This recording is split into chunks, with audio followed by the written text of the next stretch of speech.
in this episode. Do you know how many hours are in a week that you are awake? He goes, I was like, how often do you sleep? He's like, well, I sleep 8 hours. I was like, okay, so you sleep 8 hours. So you have a total of 112 hours to work with. So you have 16 hours of you being awake. What's happening to those remaining hours that we are not advocating for? He goes, well, I got to relax. I totally agree with you. You definitely need to relax. You definitely need to have a social life. But let's look at the number that is eye-popping. It's the 17 to 14 hours of video games. Now, I'm not against video games, but 7 to 14 hours of video games? And we're only doing an hour to 2 hours of hitting. And you say, the reason I'm talking to you about this is that you said that you want to be a baseball player, that you want to succeed at this game because you have spent money, your parents have spent money for $46 for a half-hour lesson with me. That's a pretty big investment. And you've wanted to do that. Now, how do we extend that investment and make it even better than what you're getting for just the 30 minutes? Let's finish it. What is up, everybody? Welcome back to another edition of The Closing Pitch. My name is Spiker Helms, and this is a show about people, culture, and how to create a winning lifestyle. Coming off 2 awesome episodes with Coach Evan Pratt. I wanted to do another episode with Mr. Birkby, who is right across from me. And he was wondering, like, where is this topic coming from? And it was hard for me to explain. I said, let's just turn on the mics and see what happens. So give you guys a little bit of backstory. I've been doing lessons since 2013. Mm-hmm. So I've seen a lot of players. I've seen a lot of different age groups. Mm-hmm. I've had 5-year-olds. I've had all the way up to 18-year-olds. I even have college players that I work with. And it gets to a point where I see a player every single week and there hasn't been much progress. And then there are other players where I see a lot of progress. And I want to try to frame out this conversation as not a complaint, but more of an observation for players that want to move the needle. And sometimes I think that lessons are used as a Band-Aid rather than some actual fix. And the lessons in America has actually exploded. We're in a really good spot for teachers in this game across different sports. So basketball, swimming, baseball, soccer, just individual private teaching has absolutely exploded. And the reason is because you're basically getting a mentor. You're getting someone that has been through the fire. They have been through many pitfalls and have had many successes as well. And so you're able to get insight on how to actually do it. And I feel like it's the same process with learning an instrument. You're trying to learn from the best. So when having these players, I want to stress that lessons are not the end-all be-all. And the 30 minutes that you spend are 30 minutes well spent. Don't get me wrong. When you have a really good instructor, you have a really good instructor. But that skill work will not stick if you put in enough hours. Now, you might be thinking, okay, well, I'm putting in the hours. I think I'm putting in the hours. Like we have baseball practice from on Mondays and Wednesdays, and it's an hour and a half, so that's 3 hours. I have that 30-minute lesson, so that's 30 minutes. So they're doing about 3 hours and 30 minutes. So they should be gaining skills. Now, here's the breakdown of that, though. How often let's just say it's hitting, how often is that player in the cage during that hour and a half actually swinging the bat? That's where it comes down to. How many hours are you actually doing the specific skill set? And a lot of people don't think about it that way. So what I did was I had one of my players who's very talented, and he has infinite potential. He's big for his age. He's athletic. He's swinging a wood bat, a -3 wood bat at his age too, which for a lot of those guys, they're swinging those DeMarini hot bats. Mm-hmm. And I said, man, like, how often are you in the cage? And he did the breakdown. I gave you the breakdown. That was his breakdown. Then I said, how often are you hitting during the practice? And he goes, ooh, that's a really good question. 20 to 30 minutes, maybe? So let me get this straight. So you spend 20 to 30 minutes each practice actually swinging a bat, not you sitting on the sides and waiting. So if we add all that up, technically, you have only been swinging the bat using the stuff that I've been teaching you and your coaches have been teaching you for technically an hour to maybe an hour 20. And he goes, yeah, I guess so. So does that not raise any red flags? Like, does that not say like, hey, there's some more push here? We could have more skill sets if we can keep on stacking skills faster. If you're able to spend maybe 3 hours in the cage hitting by yourself, or even 2, or even just 1. And he goes, well, Spike, I don't have enough time. Well, let's do the breakdown. How often are you in school? Well, from I think it's 7 to 3 or 8 to 3. So let's just say that's 7 hours. A normal work week is a 40-hour work week, right? He's like, oh, I didn't know that. I was like, yeah, your dad does 40 hours a week. I do 40 hours a week. It's 40 hours, and school is 35 hours. So you have an extra 5 in there that you have able to spend. He goes, well, I have basketball practice. I'm like, okay, perfect. Really good example. How many basketball teams are you playing for? He goes, 2. Okay, so how many times do you practice basketball? And he goes, once a week for both of those teams, and then I have games on the weekend. Perfect. How long is practice? An hour and a half. All right. So where's the other hours? There's more time there that you can spend. He goes, well, I have homework. How often do you do homework? He goes, probably an hour. So this is the breakdown that I have for him. So you have 35 hours of school, 12 hours of basketball, 7, and then I asked him about video games. How often do you play video games? Like 2 hours. I was like, okay, so you have 7 to 14 hours of video games. You have 1 hour of hitting, or 2 hours, hour and a half of hitting, 5 to 10 hours of homework, and then you have 14, let's just budget in some eating. So 14 hours of eating. So your total hours of activity is 74 to 86 hours. Do you know how many hours are in a week that you are awake? He goes, I was like, how often do you sleep? He's like, well, I sleep 8 hours. I was like, okay, so you sleep 8 hours. So you have a total of 112 hours to work with. So you have 16 hours of you being awake. What's happening to those remaining hours that we are not advocating for? And he goes, well, I got to relax. I totally agree with you. You definitely need to relax. You definitely need to have a social life. But let's look at the number that is eye-popping.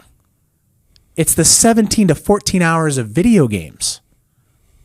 Now, I'm not against video games, but 7 to 14 hours of video games?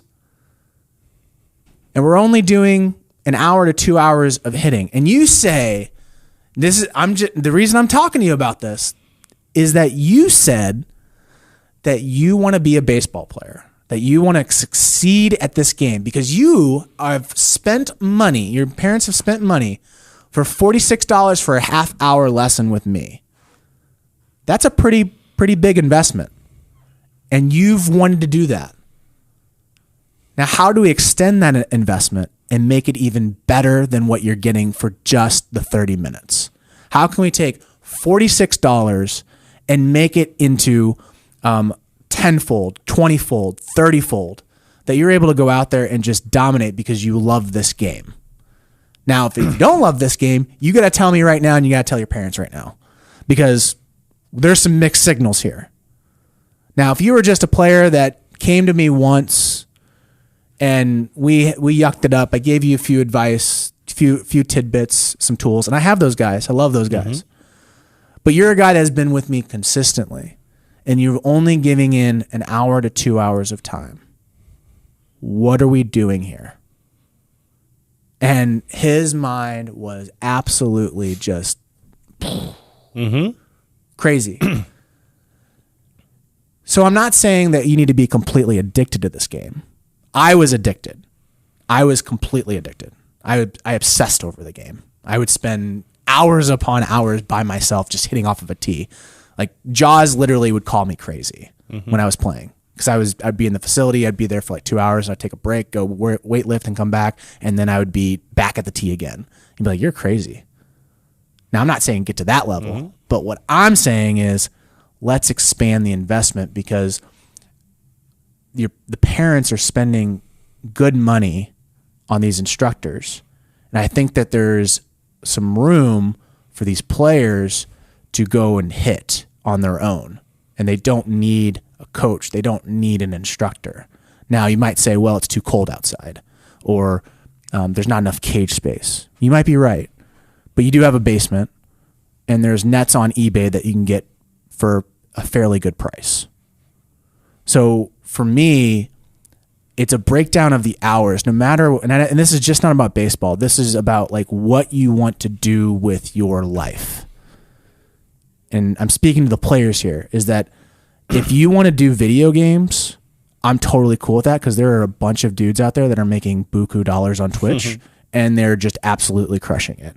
But if you're doing it as like a hobby and you're not wanting to pursue that, then yeah, play it for a little bit, but don't get addicted to it. If you want to be a software engineer and you really love video games, yeah, keep playing it. But if you want to pursue something that's, whether that's in music, that's in theater, that's in a sport, that's you wanting to be part of Tesla or SpaceX and try to shoot people up into space, you gotta spend more hours on that. And it goes back to the 10,000 hours that you need to master a skill set. Now, I agree with the Outliers book, and I also disagree with the Outliers book, and I've talked about this in the past. But the thing that I agree with is that you have to put your time in.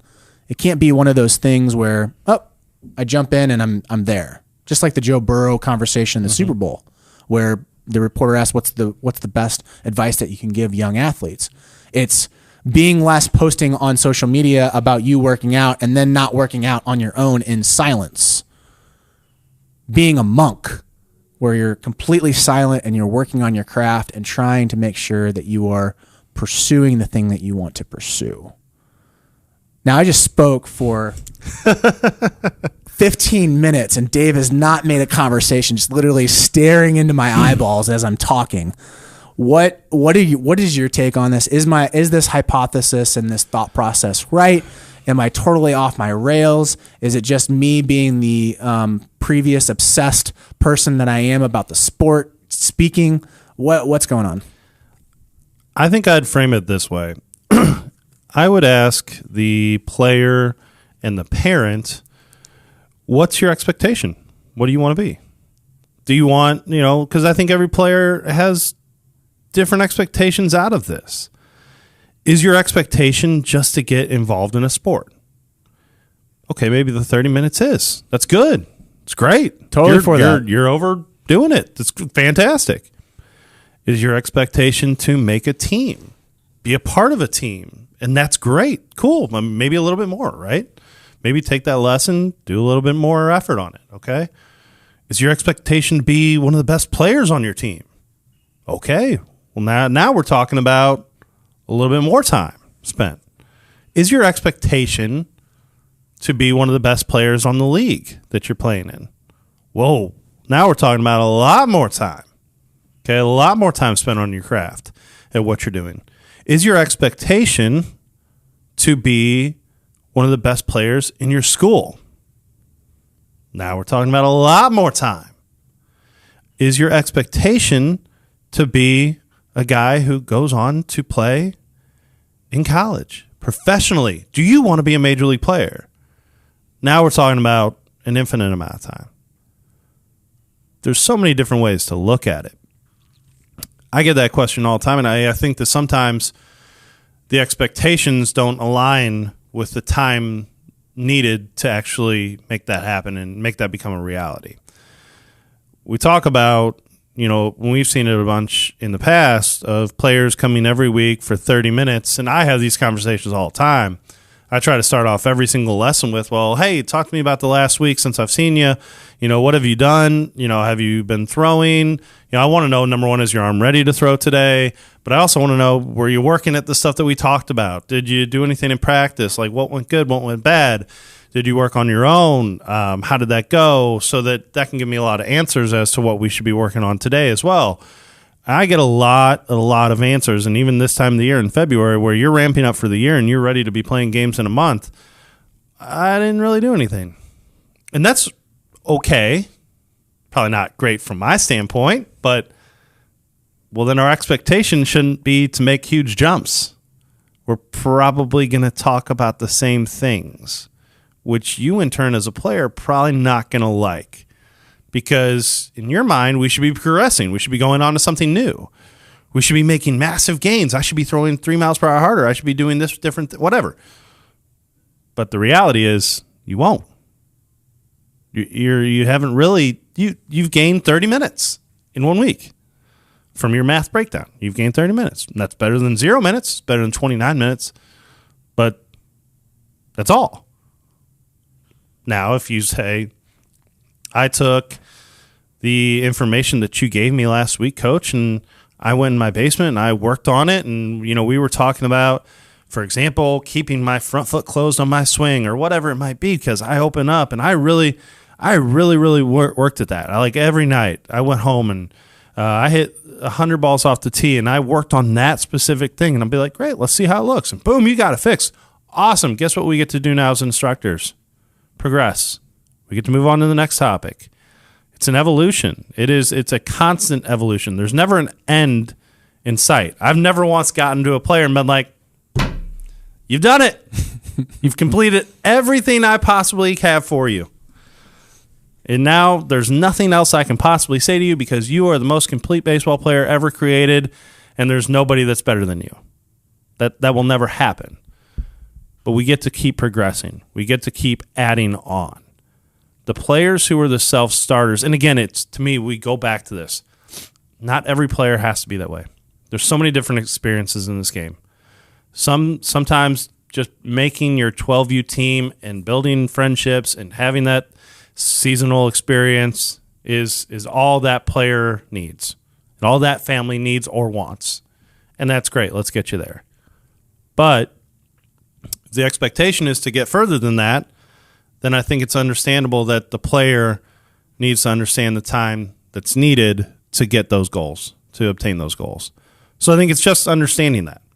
And that, you come in once a week, and I've had players where we progress every single week.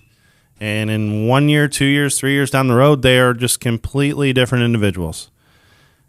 And I've had players that come in once a week or once every couple of weeks, and 2 years down the road, we're talking about the exact same things.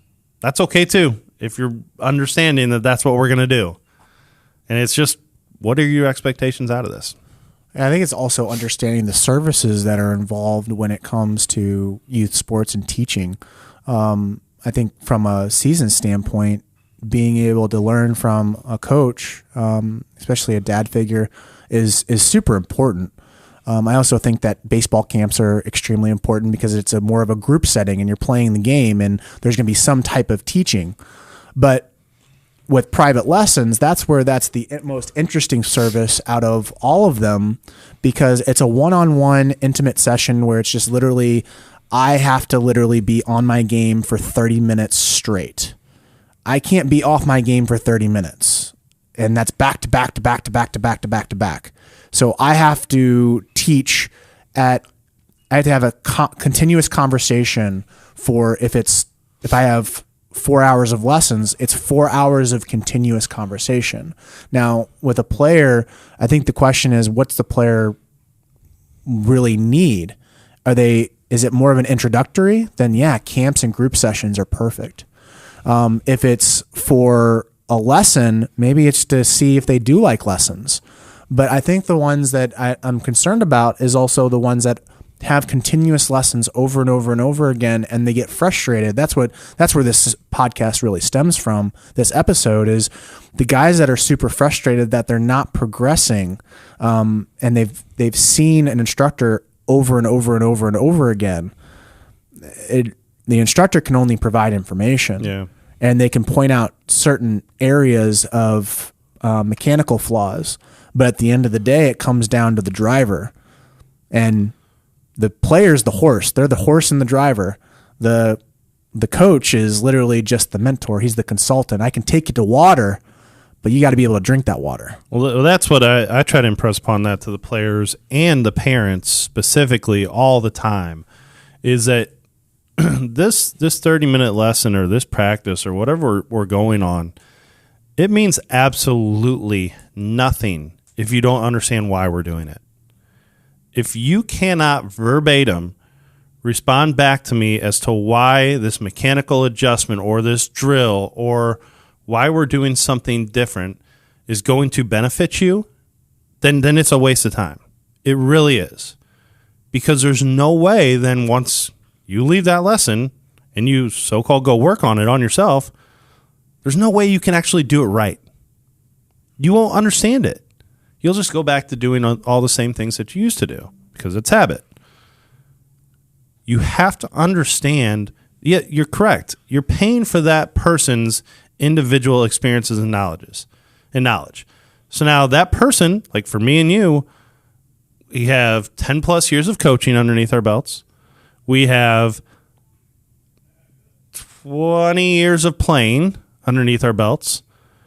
We've umpteen amount of hours underneath our belts with this game. Not saying we're the best at it, but we got a lot. There's probably a lot of times that I've been in that player's shoes and I've worked on that exact thing, and here's how you can get out of it and here's what you can do. But if you don't understand why you're doing it and how it's going to benefit you, what good is it?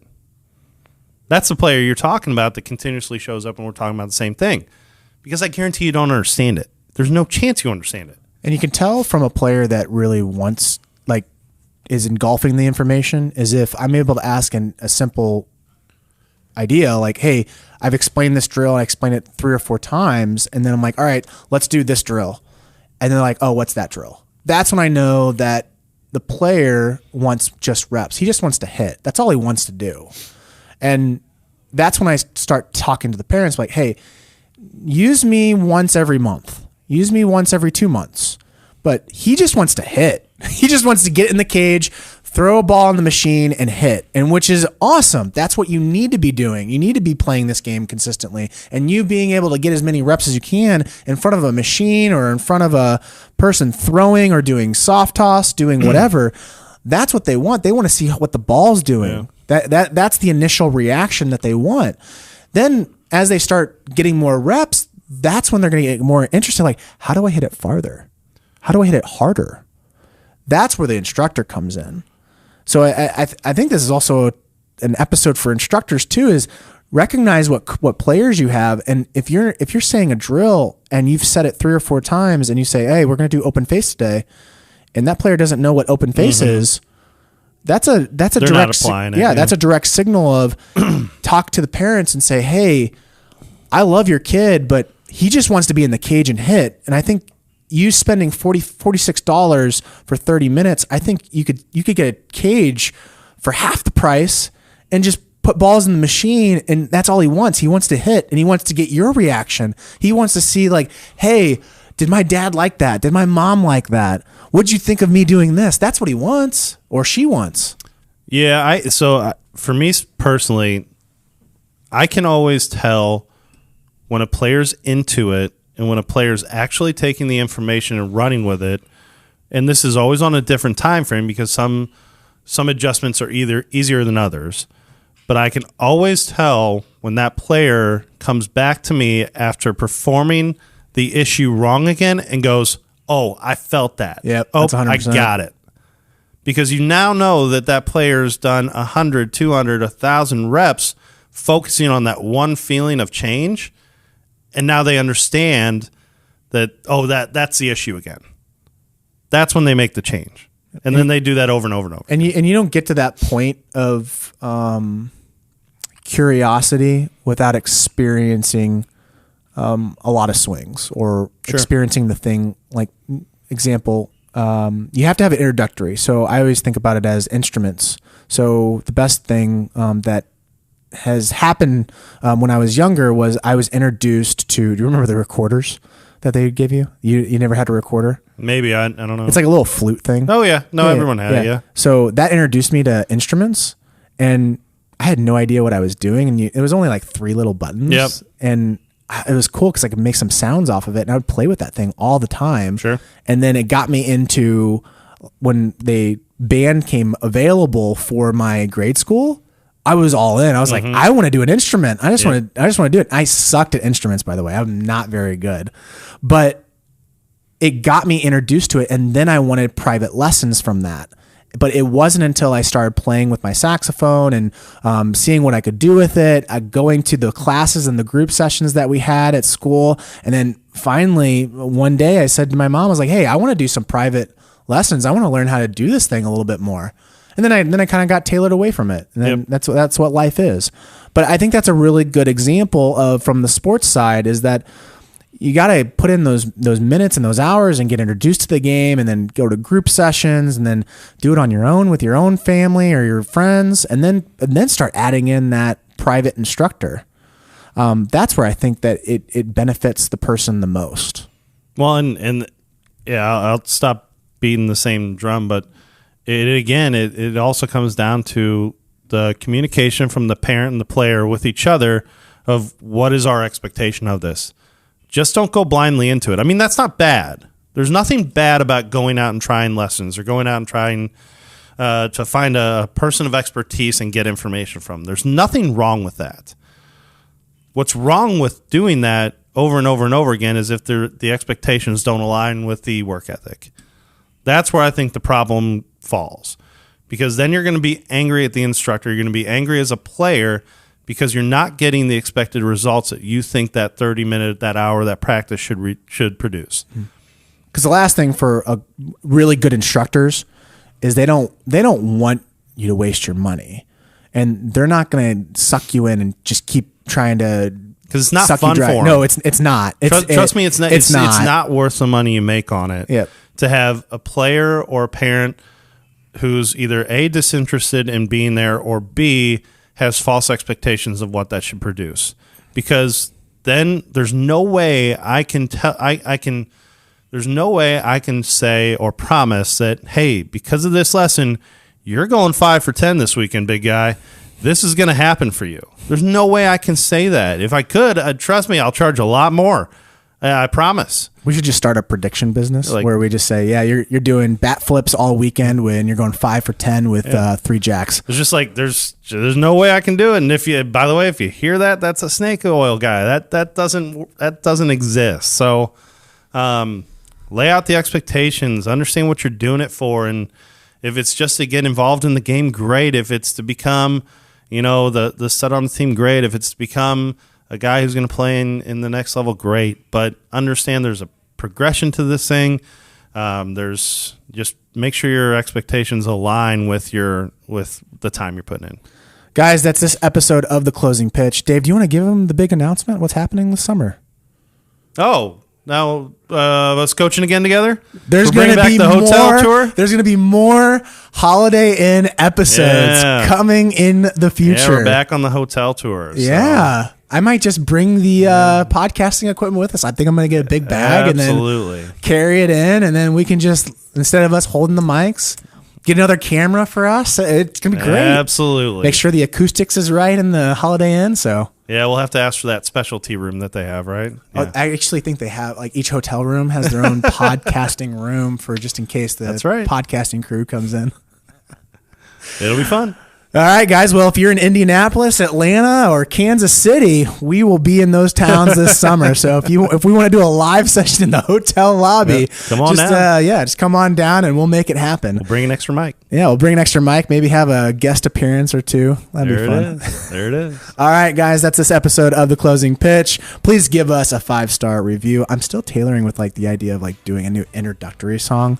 Just from an editing standpoint, I hear the same song over and over and over again. Send us in your requests.